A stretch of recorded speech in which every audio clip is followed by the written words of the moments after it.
আমরা এখানে যারা আছি আমরা দীর্ঘ প্রায় 16 বছর তার অধিক সময় ধরে গণতন্ত্র পুনঃপ্রতিষ্ঠার আন্দোলন করে চলেছি এবং এই লড়াই চালাতে গিয়ে জাতিসংঘের রিপোর্ট অনুযায়ী 1700-র বেশি নেতা কর্মী গুম হয়েছে। জুলাই আগস্টের ছাত্র শ্রমিক গণঅভ্যুত্থানের আগেই গণতন্ত্র প্রতিষ্ঠার লড়াইয়ে যারা ছিলেন তাদের সহস্রাধিক মানুষ খুন হয়েছে কিংবা মৃত্যুবরণ। লক্ষ লক্ষ মানুষের বিরুদ্ধে মিথ্যা মামলা দেওয়া হয়েছে, হয়রানি করা হয়েছে, বন্দী করা হয়েছে, আহত করা হয়েছে এবং নানাভাবে ক্ষতিগ্রস্ত করা। এই দীর্ঘ লড়াইয়ের চূড়ান্ত পর্যায়ে গত জুলাই আগস্টে যে ছাত্র শ্রমিক গণঅভ্যুত্থান হলো সেটা করতে গিয়েও সহস্রাধিক মানুষ জীবন দিয়েছে, হাজার হাজার মানুষ আহত হয়েছে, অঙ্গহীন হয়েছে, নানাভাবে ক্ষতিগ্রস্ত হয়েছে। এই যে এত আত্মত্যাগ, এই যে এত নিপীড়ন, এই যে এত দীর্ঘস্থায়ী লড়াই, এর উদ্দেশ্য না। আমরা বিভিন্ন সময়ে বিভিন্ন দফা দাবি করেছি, কিন্তু কোন দফাতে যে দাবি অবশ্যই ছিল সেটা ছিল গণতন্ত্র পুনঃপ্রতিষ্ঠার দাবি। আমরাও শেষ পর্যন্ত এক দফা দাবিতে যুগপৎ আন্দোলন শুরু করেছিলাম, তাও অনেকদিন আগে। এই আন্দোলন চলাকালে আমাদের সন্তানেরা, দেশের ছাত্র সমাজ, তারা 9 দফা আন্দোলন শুরু করেছিলেন, কিন্তু তারাও আন্দোলনের মধ্য দিয়ে অনুধাবন করেছিলেন যে কোনো দফাই আদায় হবে না যদি না এই স্বৈরাচারী বা ফ্যাসিবাদী সরকারের পতন না হয় এবং দেশে জনগণের প্রকৃত প্রতিনিধিত্বকারী গণতান্ত্রিক সরকার না প্রতিষ্ঠা হয়। সেজন্য তারাও শেষ পর্যন্ত 3রা আগস্ট এক দফা দাবিতে জনগণের কাতারে নেমে এসেছে। দেশের সব মানুষ, গণতন্ত্রকামী মানুষ, নারী পুরুষ, বিভিন্ন রাজনৈতিক দল নির্বিশেষে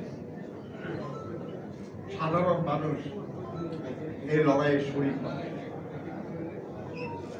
এবং এই লড়াই আল্লাহর মেহেরবানিতে বিজয়ী। ইতিহাসের প্রথমবার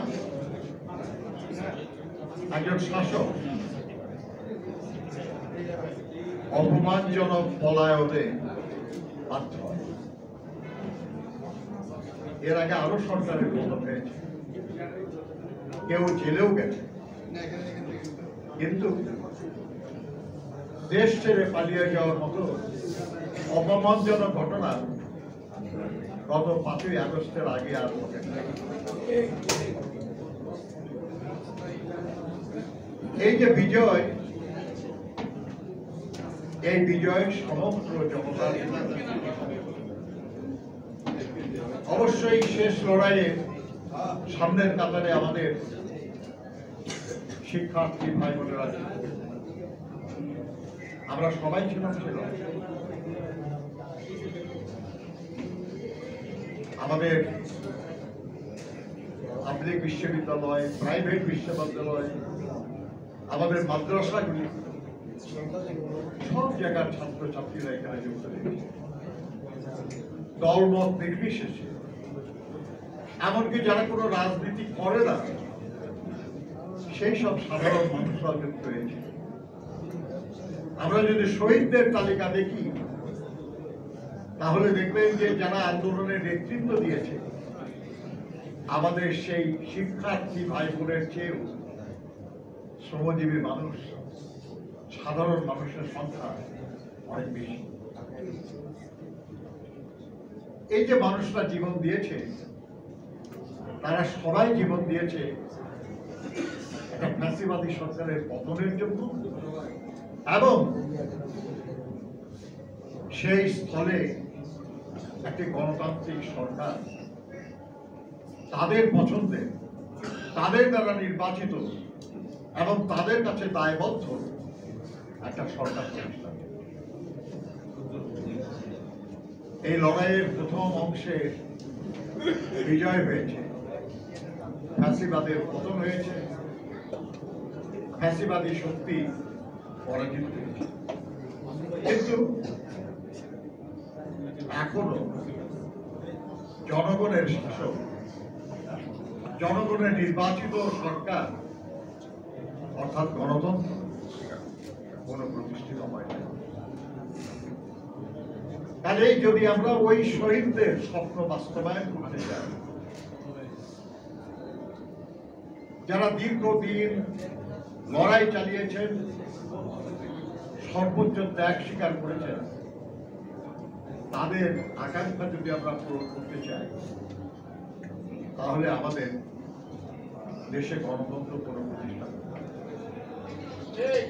আমরা জানি যে বিগত সরকার আমাদের দেশের সব প্রতিষ্ঠান ধ্বংস করে দিয়েছে, সব ব্যবস্থা ধ্বংস করে দিয়ে গেছে। এই ধ্বংসস্তূপের উপর দাঁড়িয়ে আমাদেরকে ভালো কিছু করতে হলে এর কিছু মেরামত প্রয়োজন, এবং সে কারণে এই প্রশ্ন আসে সংস্কারে। আপনারা জানেন যে যখন বাংলাদেশে অন্য কেউ সংস্কারের কোনো দাবি করে নাই, কোনো প্রস্তাব দেয় নাই, তখন 2017 সালে দেশনেত্রী বেগম খালেদা জিয়া ভীষণ 2030 একটা প্রস্তাবনা জাতিসংঘে উপস্থাপন করেছিল।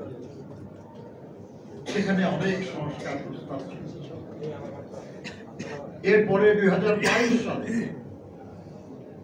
বিএনপির চেয়ারপারসন যারা তারেক রহমান সাহেব বিএনপির পক্ষ থেকে একটা 27 দফা রাষ্ট্র সংস্কার কর্মসূচি উপস্থাপন করেন।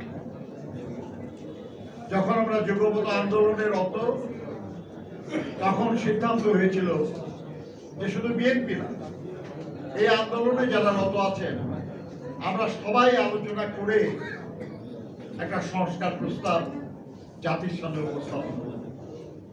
এবং এখানে যারা আছেন এবং অন্যান্য যারা আন্দোলনে রত ছিলেন, তাদের সবার সঙ্গে দীর্ঘ আলোচনা পর্যালোচনা করে সকলের সম্মতিতে আমরা রাষ্ট্র কাঠামো মেরামতে 31 দফা কর্মসূচি ঘোষণা করেছি। এটা 2023 সালের জুলাই, 13 জুলাই 23 সালে 13 জুলাই, অর্থাৎ 24 সালের জুলাই আগস্ট আন্দোলনেরও 1 বছর আগে। এবং সেখানে যেসব সংস্কার প্রস্তাব করা হয়েছিল, আজ পর্যন্ত এই নতুন সরকার, অন্তর্বর্তীকালীন সরকারও যেসব সংস্কার প্রস্তাব করেছেন, তার কোনোটাই ওই রাষ্ট্র কাঠামো মেরামতের 31 দফার বাইরে না। সবগুলি তার মধ্যেই, বরঞ্চ 31 দফা এর বাইরেও আরো কিছু সংস্কার প্রস্তাব আছে, দেখলেন আমরা এইসব দলগুলি যারা আছি আমরা এটা দাবি আকারে উত্থাপন করি নাই, আমরা এটা আমাদের প্রতিশ্রুতি আকারে উত্থাপন করেছিলাম। আমরা এগুলোকে ন্যায্য মনে করে এই দাবি এই কথাগুলি বলেছিলাম। এর ভাষায় দাবি ছিল না যেটা করতে হবে, বলা ছিল এটা করা দরকার। কাজে এটা এক ধরনের প্রতিশ্রুতি আমাদের, আল্লাহর মেহেরবানিতে জনগণের সমর্থনে যদি আমরা রাষ্ট্র পরিচালনার দায়িত্ব পাই, তাহলে কোন সংস্কার কমিশন অন্য কোন সংস্কার প্রস্তাব যদি নাও থাকে, তাহলে আমরা সেই 31 দফা বাস্তবায়ন করবো ইনশাআল্লাহ। এটাই ছিল আমাদের প্রশ্ন। কাজেই যদি কেউ বলে বিএনপি কিংবা 12 দলীয় জোট কিংবা সমমনা জোট কিংবা অন্যান্য যারা আন্দোলনে ছিলাম তারা কেউ সংস্কারের বিপক্ষে বা সংস্কার চায় না, তারা মিথ্যা, তারা মতলবী কথা বলে। কারণ তারা তো কেউ চায়নি। আমরা বলেছি যে প্রধানমন্ত্রী পদে পরপর 2 বারের বেশি কেউ থাকতে পারবে না। এর আগে আর কেউ প্রধানমন্ত্রী পদে 2 বারের বেশি থাকতে পারবে না এমন কোন প্রস্তাব কেউ দিয়েছে আপনাদের স্মরণ হয়? আমরা দ্বিকক্ষ বিশিষ্ট পার্লামেন্টের কথা বলেছি, উচ্চসভার কথা বলেছি। আমাদের আগে আর কেউ বলেছে মনে পড়ে আপনাদের?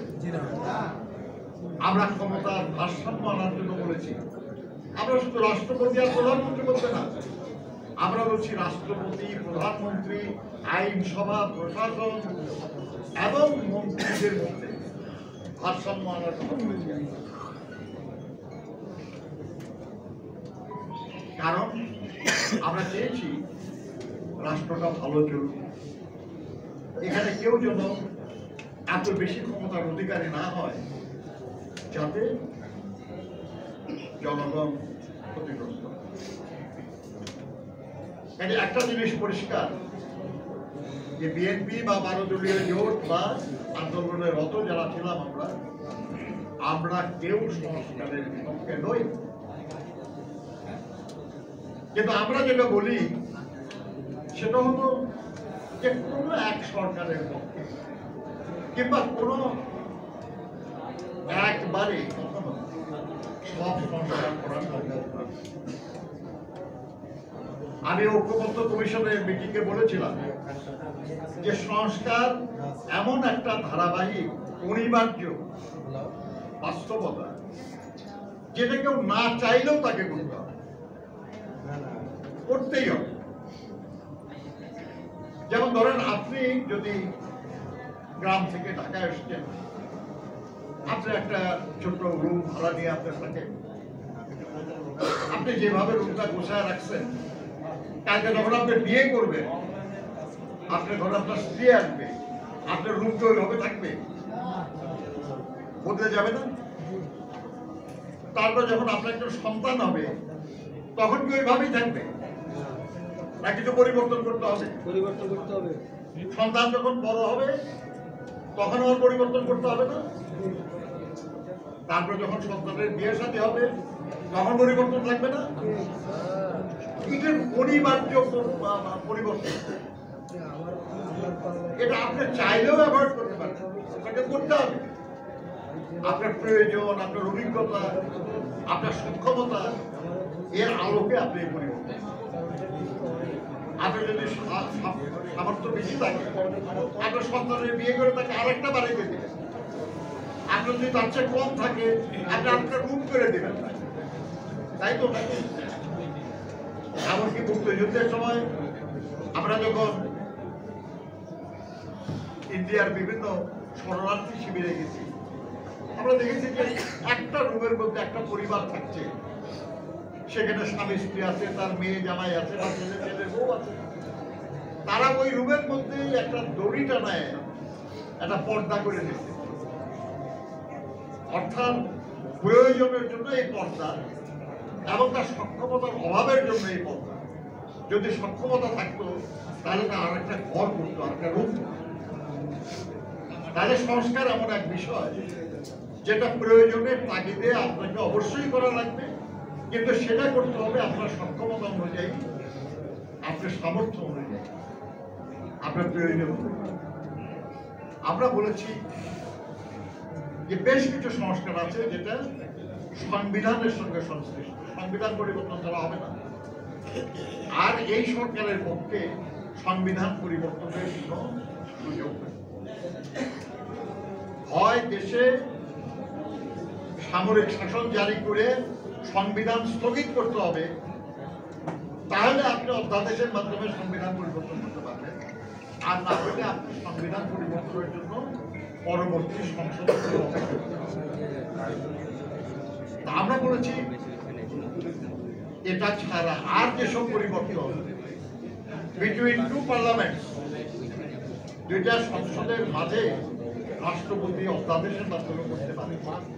আমরা যেসব ব্যাপারে একমত হব সেসব ব্যাপারে যেগুলো অধ্যাদেশের মাধ্যমে করা যায় করে ফেলেন আপনারা, আর যেটা করা যাবে না আমরা একমত হব সেগুলো একটা সনদ আকারে লিপিবদ্ধ হোক, আমরা সবাই সেখানে দস্তখত করব এবং আমরা সবাই প্রতিশ্রুতিবদ্ধ হব যে আগামী নির্বাচনে আল্লাহর মেহেরবানিতে যারাই দায়িত্বে যায়, যারাই মেজরিটি হোক বা মাইনরিটি হোক, যাই হোক, যারা যারা আমরা দস্তখত করব আমরা সবাই একমত হয়ে সংসদে সেটা অনুমোদন করব। কোনো সমস্যা আছে? আর এখন বলে নির্বাচন কমিশন বলছে তারা জুন মাসের মধ্যে নির্বাচন করার জন্য প্রস্তুত হয়ে যাবে।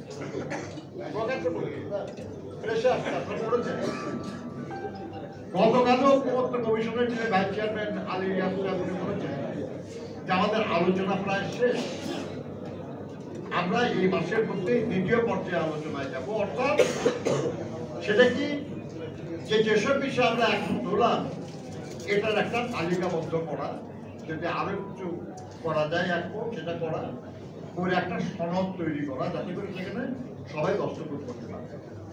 সেটা করতে আর কতদিন লাগতে পারে? ম্যাক্সিমাম 1 মাস, 1.5 মাস, এর বেশি তো না নাকি? and then we sign a document, আমরা একটা সনদে দস্তখত করলাম।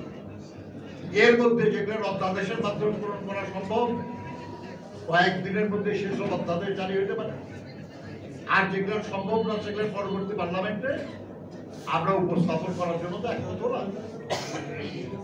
তাহলে আপনি নির্বাচন ডিসেম্বরের মধ্যে করতে বাধাটা কোথায়? আপনারাই যা বলতেছেন তাদেরই তো কোনো বাধা নাই, তাই না?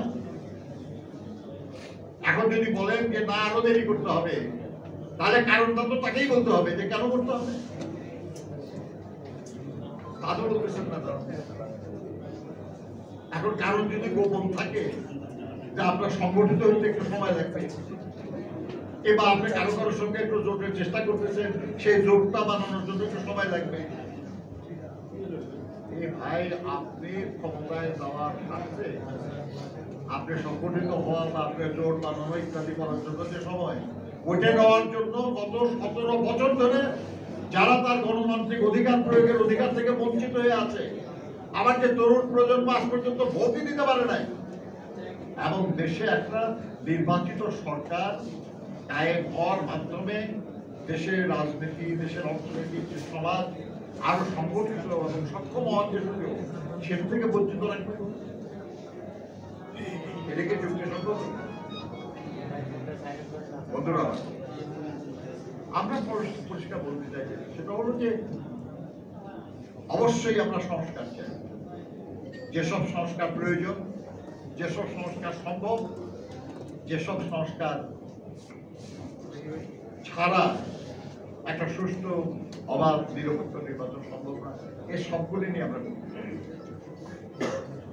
আমরা এটাও চাই যে যত দ্রুত সম্ভব জনগণের ক্ষমতা জনগণের হাতে ফিরিয়ে দেওয়া, যাতে করে এমন একটা সরকার প্রতিষ্ঠা হয় যে সরকার জনগণের ভোটে নির্বাচিত হবে, জনগণের কাছে দায়বদ্ধ থাকবে এবং জনগণকে জবাবদিহিতা করতে পারবে।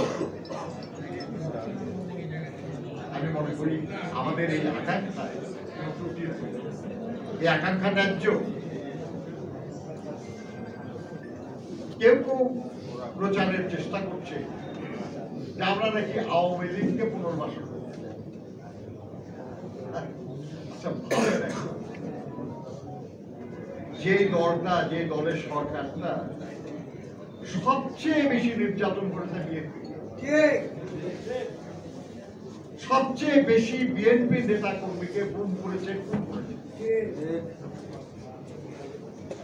বিএনপির চেয়ারপারসন দেশনেত্রী বেগম খালেদা জিয়াকে একটা মিথ্যা অভিযোগে 6টা বছর কারারুদ্ধ করে রেখেছে। ভারপ্রাপ্ত চেয়ারম্যান জনাব তারেক রহমানকে দেশে আসার পথে বাধা সৃষ্টি করেছে, তাকে পঙ্গু করে ফেলা হয়েছিল। তার ভাই মালয়েশিয়ায় প্র্যাকটিক্যালি বিনা চিকিৎসায় মারা গেছে, তাকে বা ভাইকে শেষ থাকতে পারে, তার জানাজাতেও তার একসাথে আসতে পারে। বিএনপির মহাসচিব সহ এমন কোন নেতা আছে যার বিরুদ্ধে অন্তত 50টা মামলা নাই? আমাদের হাবিবুর নবী সোহেলের বিরুদ্ধে 400-র বেশি মামলা। 5 তারিখে তো আমি নিজেও জেলখানায় ছিলাম, এই উদাহরণ, আমরা জেলখানায় ছিলাম। আমাকে যখন বাসা থেকে নিয়ে যায়, আমার স্ত্রী তখন দারুণ অসুস্থ, তাকে অক্সিজেন দিয়ে রাখা হয়েছে, নার্স বাসা তার সঙ্গে, সে অবস্থায় গ্রেফতার করে নিয়ে যায়, টিভিতে ফ্লোরে ফালায় রাখছে ময়লা কম্বলের উপর। আমাদের কথা মনে হয় না আমরা আওয়ামী লীগের পুনর্বাসন বা আওয়ামী লীগের পক্ষে থাকি। এই ফাজলামির কোনো মানে হয়? এটা কি সম্ভব? এটা আমরা বেঁচে থাকতে আওয়ামী লীগের সঙ্গে আপোষ কেউ করবে?